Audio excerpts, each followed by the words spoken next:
Take my hat off. All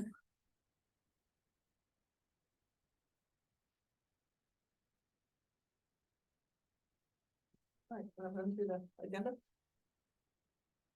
Is it ready? Yeah, we're all good. All right. Gary, you're appointed as voting member tonight, this afternoon.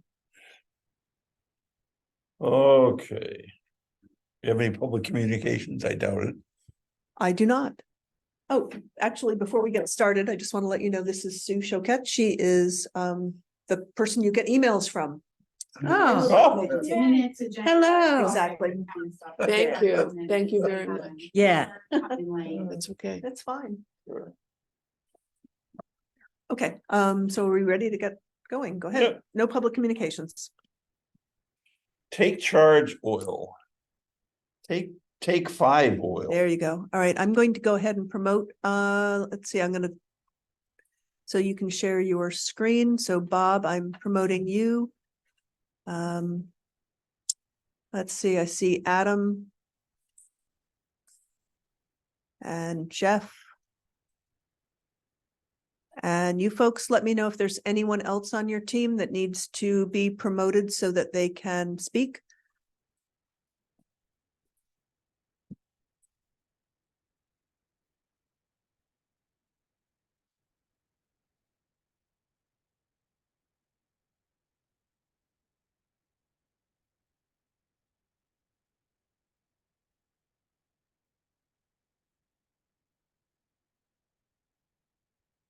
So you guys are on. I can see that you're all muted. Good afternoon, everyone. Thank you for gathering with us. This is Jeff Kimberly speaking. Thanks for taking the time to review these documents with us. Bob helped us create all these plans and is our civil engineer. I think he's going to walk us through everything. And Deb, we also have our wetland scientist on, Jen, and our Okay. LEP, Hanson. So I think we'd like them to be able to speak after Bob can speak as well. Okay, I will promote them after he stops sharing his screen because I don't see where to do it at the moment. Oh, wait, let me promote Jen. And I'm sorry, who else? Hanson Cummings, Yep, I see him. thank you.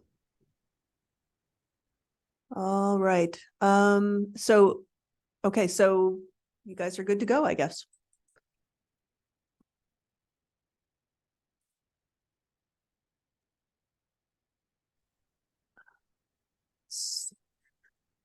So I'm thinking maybe Bob is participating through the phone number and I'm going to allow him to talk. That would be great. Okay, I think you. that's what happened last time. Okay, is that better? There we go. Okay, so now we have it. All right, this is Bob Weway, professional engineer with Codispoti and Associates with offices at 263 Boston Post Road in Orange, Connecticut. And we're basically the design engineers for the project for the Take 5 oil change project located at 671 Long Hill Road. It's been a while since we've been before the commission. We did an initial presentation back a few months ago.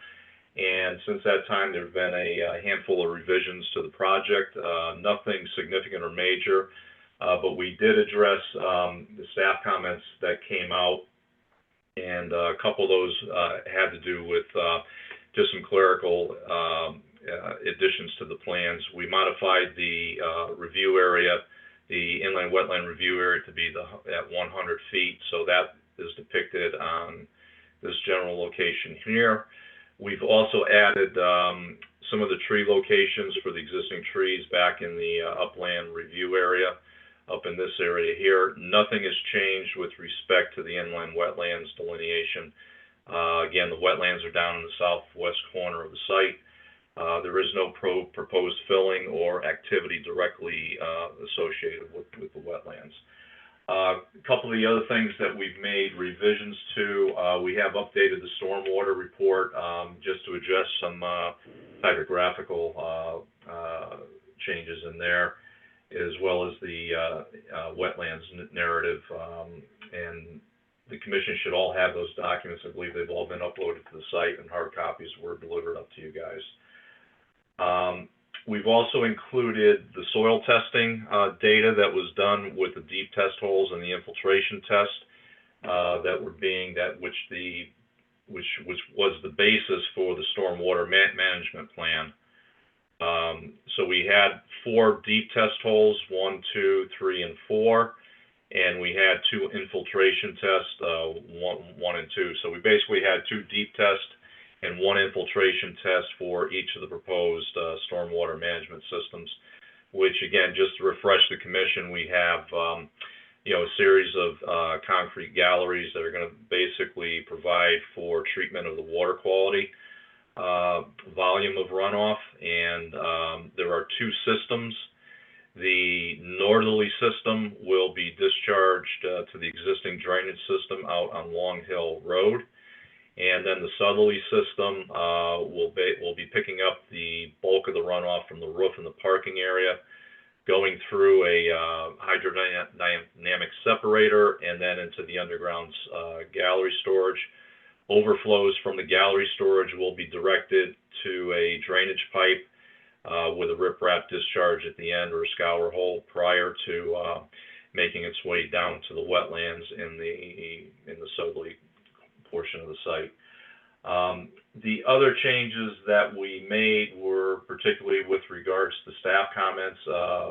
Most pertinent were around the soil erosion sediment control, some of the narrative and the notes in there, just to address some of the comments from staff. And if the commission needs, I could certainly go over those point by point, but I believe Deb has reviewed those, and I think everything looks good from that perspective.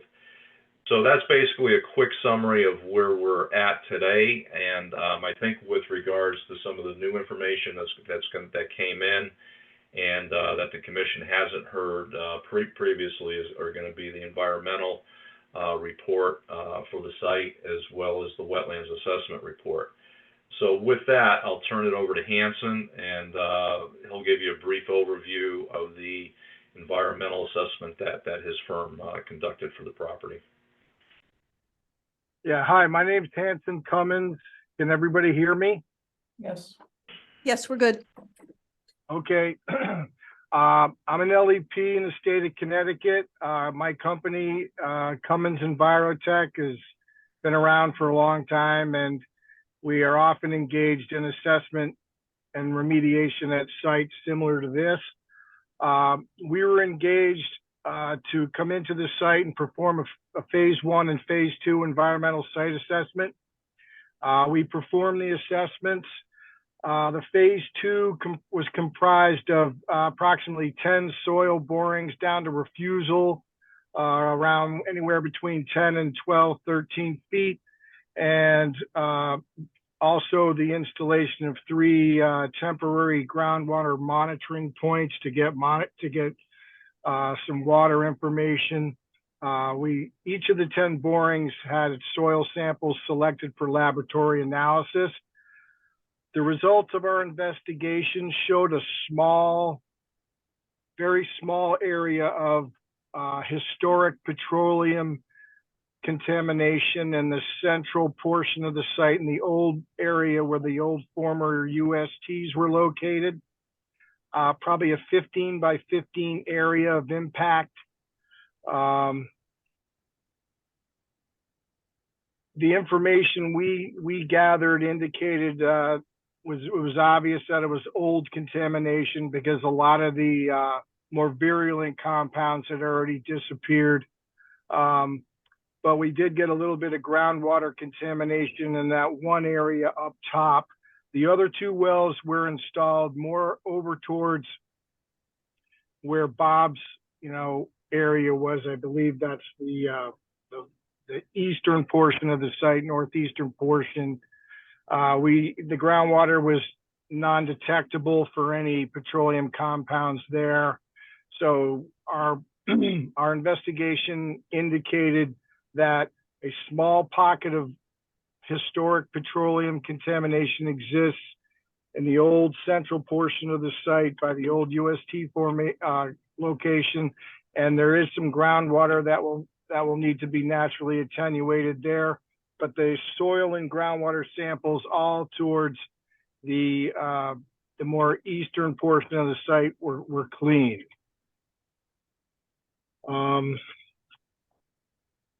That's pretty much Point it. out It where was, that contamination was or is? Um, Your cursor, please. yeah, I'm not capable of using the cursor. Oh. But if you look at the map, that you see the map, Yeah. you Yes. see where it's, okay, right where it says proposed drive-through, and then you see 3 boxes Yes. towards the main road. Yes. Those 2 closest boxes towards the main road is Okay. where we found the contamination. Perfect. Thank you. Right, Appreciate it. right in that area. That's great.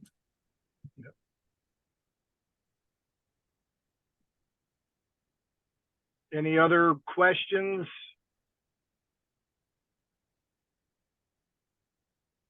Can you still hear me? Yes, Yeah, we're good. we're good. Okay. I have a question, just, Gary, can you use your mic? I'm sorry, sorry. So in terms of addressing the groundwater contamination, what are you proposing? Just We're natural attenuation? Well, we are gonna remediate the soils that are the release in the soils that are the source of the contamination. It's a very old source. It's a very spent source, but we're gonna remove that source and probably sort of monitored natural attenuation will be our primary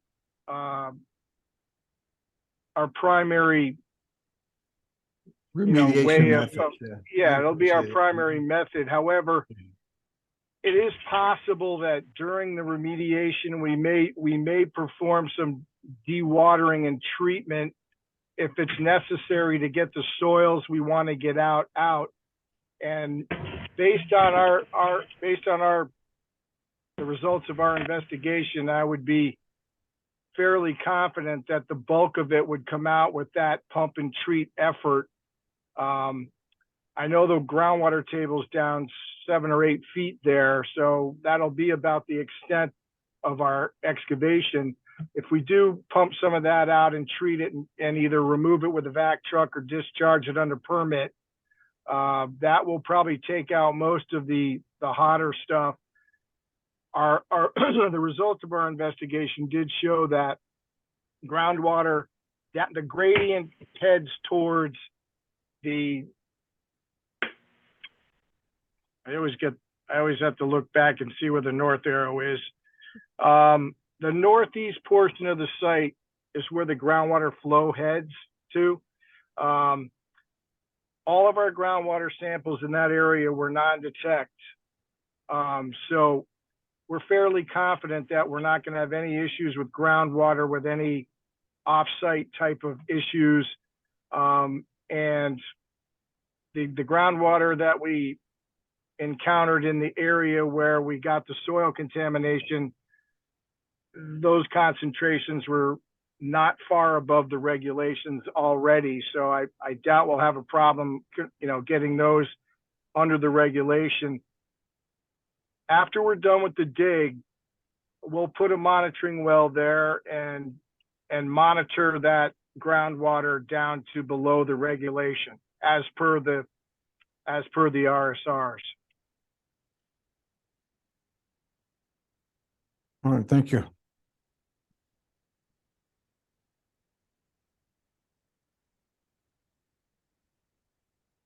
Great, thank you. Yep. Okay, so I think Jen, if you could just jump on and unmute yourself and then just give us a brief background on the wetlands assessment. Sure. For the record, I'm Jen Benno. I'm the biologist, wetland scientist with Soil Science and Environmental Services.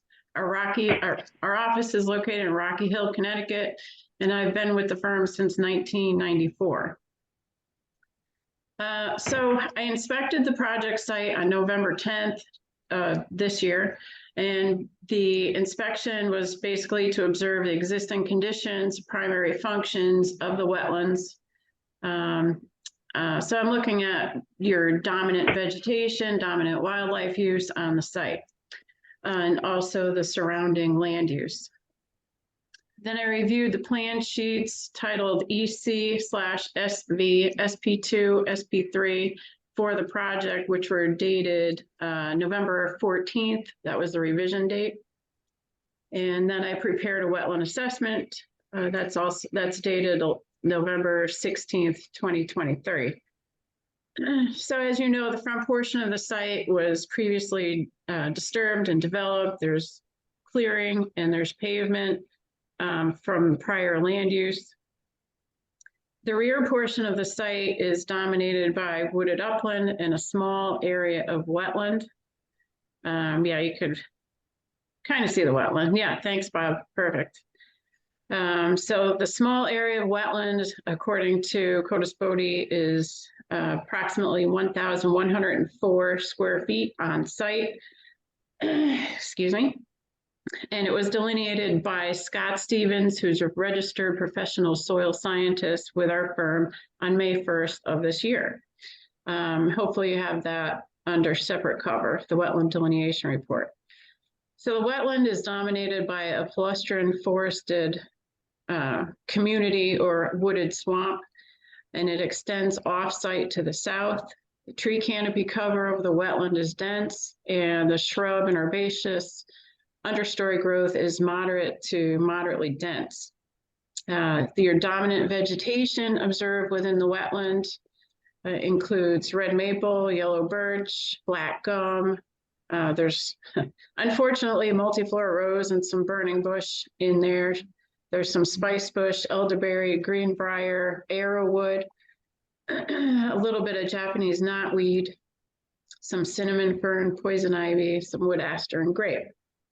So as I mentioned, unfortunately, you have multiflora rose, burning bush, and Japanese knotweed, which are considered invasive plant species in Connecticut. I also observed water flow from the culvert, which is located in the southwestern portion of the site. Again, thank you, Bob.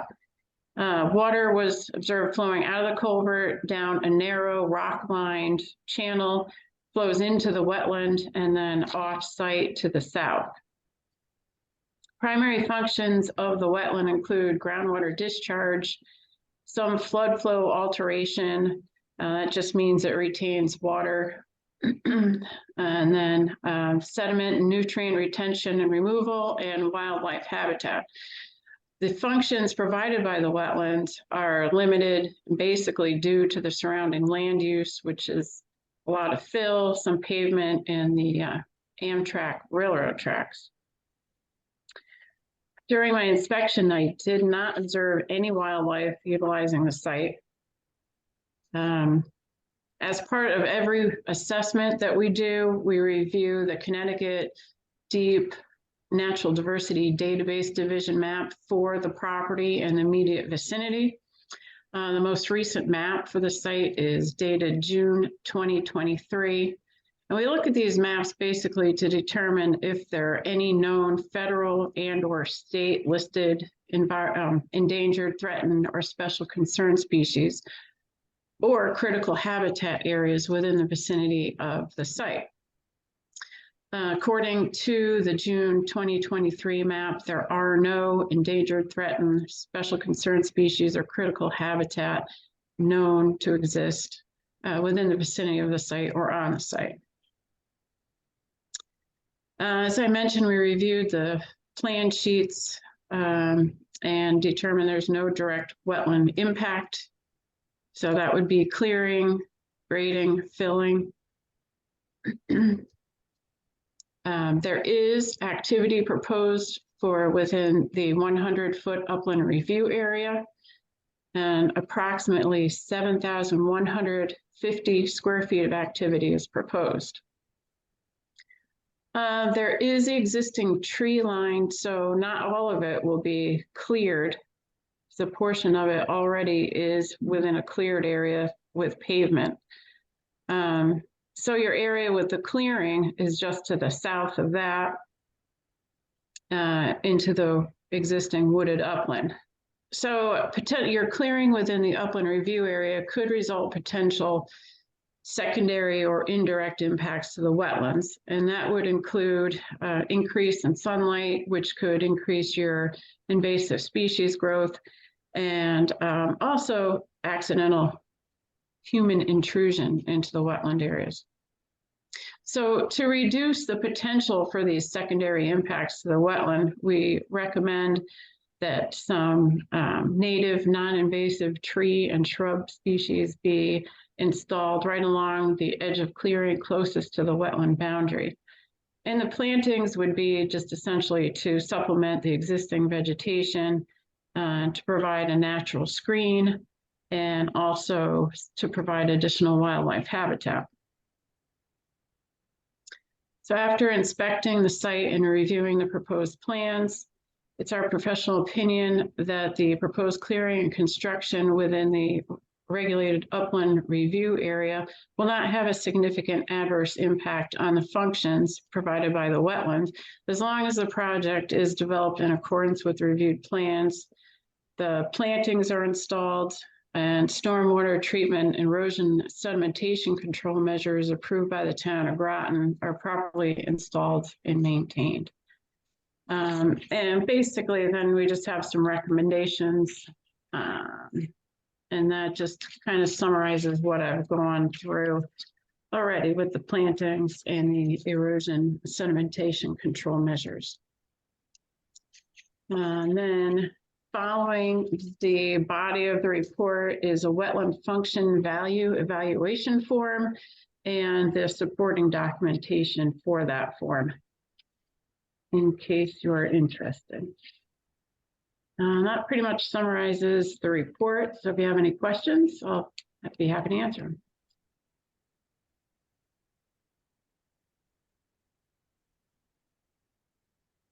Nope. Thorough. I guess not.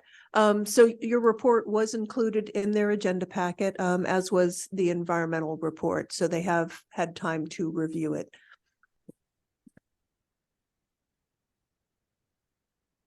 So as you all may recall, last time you had a pretty thorough a presentation of this project. It's on the corner of Meridian and Long Hill. It is an old gas station site and then a fast food restaurant site. So previously disturbed, pavement is still there, the building is not.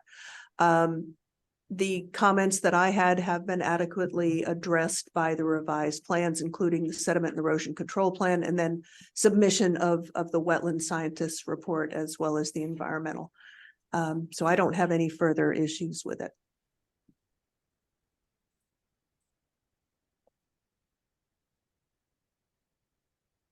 So I had forwarded you all a draft motion earlier today, and the applicant also has a copy of it. I've got paper here, something I forgot, but Sue went out and made copies for me. So there you go, if you are so inclined.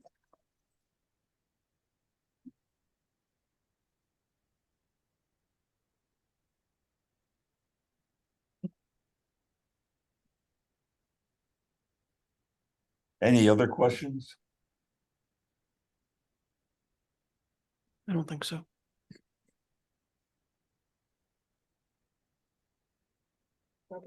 Any question? No, I don't. It's very thorough presentation. I'll make a motion to approve inland wetlands 23-0004, take 5 oil change, 671 Long Hill Road, for the construction of a parking lot and associated grading discharge of stormwater within the upland review area. This permit is subject to the 4 standard conditions and the following modification. The design engineer shall certify that the installation of the stormwater management system is per the approved plan prior to the issuance of a certificate of site plan compliance. I second the motion. All right, any discussion? No. All those in favor signify by saying aye. Aye. Aye. Opposed? Abstentions? None. All right. Okay. Thank you all. Okay. Okay, thank you very much. Thank you very much, everyone. You're welcome. No problem. I mean, this is one site that's been, Yeah, I mean, obviously. Thoroughly the site worked has over. been Disturbed. There- Exactly, this of wouldn't course, happen, of course. But. Yep. We know what that looks like back there. exactly. Where else did we? There was another one that we actually trudged in there. And it was like, whoa. Yeah. where was it? Yeah, Wait, was Just it up back by of the furniture place? or, Yeah. yeah, on that Yeah. side. Yeah. And then up by Big Y too, that, So we're not adjourned yet. That is correct. Mm-mm. We are not. no. Somebody's still on here. But we didn't say anything bad. No, no, it's fine. Yeah. There we go. All right. We need Yeah. to move to adjourn. Well, first we have to see if Dave has a report. No, I don't have anything. Not on the meeting like Nor do this. I. And how about Deb? Nope, none. Motion to adjourn? I'll Here, second. a second, Second, all those in favor signify by saying aye. Aye. aye. Opposed? All right, I do All have one right. question. Just remind me, what is they're building this parking lot for what purpose? For the Hopefully. I employees. think they talk about the way the flow, something about the flow going into the Take They 5 need a oil. Some turnaround. people had to wait. They need a turnaround. It's here. Oh, Courtney was on. Sorry, Courtney. I forgot. Yeah, Right, and for employees. Okay, we're good? All right. Yes. We're good. All right. That's all done.